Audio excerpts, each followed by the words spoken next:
Hello friends, welcome to Green of Nature. இன்றைக்கி நம்ம சேனலில் சண்டே ஸ்பெஷல் மட்டன் குழம்பு எப்படி செய்யந்தாங்க பார்க்க போகிறோம். இப்போ அதுக்கு தேவையான பொருட்கள்: ஒரு 20 சின்ன வெங்காயம், 10 பல் பூண்டு, இஞ்சி, கருவேப்பிலை, மிளகு, சீரகம், சோம்பு, பட்டை, லவங்கம், அதுக்கப்புறமா கொஞ்சமாக தேங்காய். நான் ஒரு 1/4 மூடி தேங்காய் எடுத்திருக்கேன்.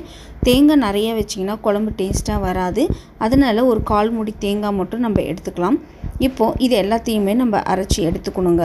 ஃபஸ்ட்டு வெங்காயம், பூண்டு, இஞ்சி, அதுக்கப்புறமா மசாலா ஐட்டம்ஸ் இதெல்லாம் சேர்த்து நல்லா நைஸாக அரைச்சிக்கணும். இப்போது இது நல்லா நைஸாக அரைச்சி எடுத்துகிட்டு வந்தாச்சு.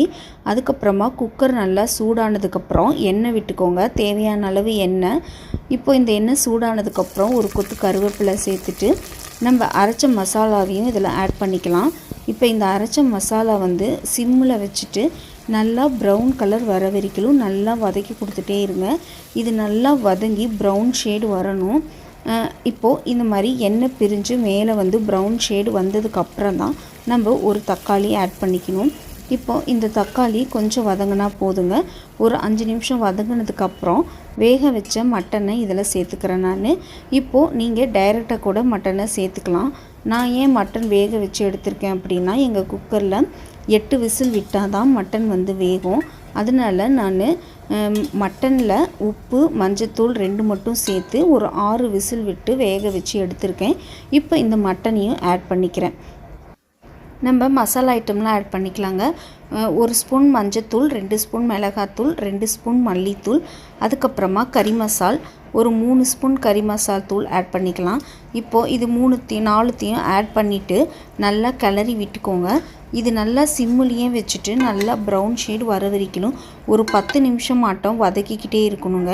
இப்படி எண்ணெய் பிரிஞ்சு மேலே வரணும், அது வரைக்கும் நீங்கள் சிம்மில் வச்சு வெயிட் பண்ணணும். அப்போ தான் அந்த குழம்பு அந்த ஃப்ளேவர் நல்லா டேஸ்ட் கொடுக்கும்.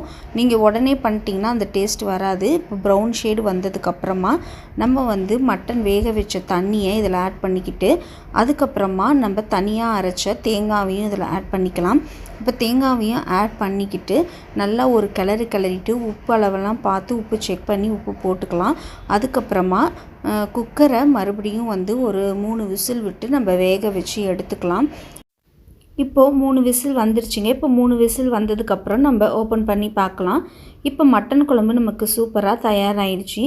இந்த மட்டன் குழம்பு இட்லி, தோசை, சப்பாத்தி, சாதம் இது எல்லாத்துக்குமே சூப்பராக இருக்குங்க. கடைசியாக ஃபைனல் டச்சாக நம்ம கொத்தமல்லி தழை தூவி இறக்கிடலாம். மட்டன் குழம்பு எங்கள் ஃபோன் குழம்பாக மாறிடுமோன்னு பயந்துகிட்டே இருந்தேன். ஏன்னா ஒரு கையில் ஃபோனு